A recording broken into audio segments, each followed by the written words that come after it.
Lynn Garvey Hodge, a member of the Fairfax County Historic Commission, founding chairperson of the Clifton History Committee, and proprietor of the historic Canary Cottage bed and breakfast in the town of Clifton, accurately describes this location in her book, Images of America, Clifton.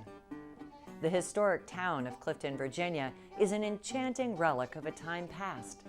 This quarter-mile square town of 225 inhabitants has seen little change since the early 20th century. 27 miles from the nation's capital, this little gem of yesterday is often missed by busy commuters. Clifton was originally a Native American hunting ground, then a large plantation, and eventually became known as Devereux Station, named for J.H. Devereux, overseer of the Union Army's railroad construction.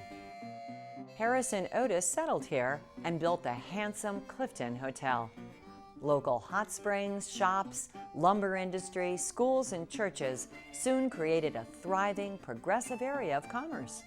Originally named Clifton Station, Clifton was later incorporated in 1902.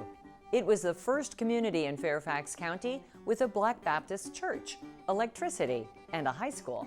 And it has hosted visitors as varied as Presidents Hayes and Garfield, actress Helen Hayes, First Lady Nancy Reagan, and Sleepless in Seattle author Jeff Arch.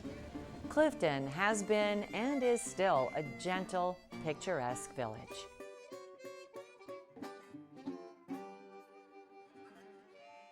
We hope you'll take this opportunity to celebrate the 50th anniversary of the National Historic Preservation Act with Fairfax County. Be sure to visit the county's website for more information.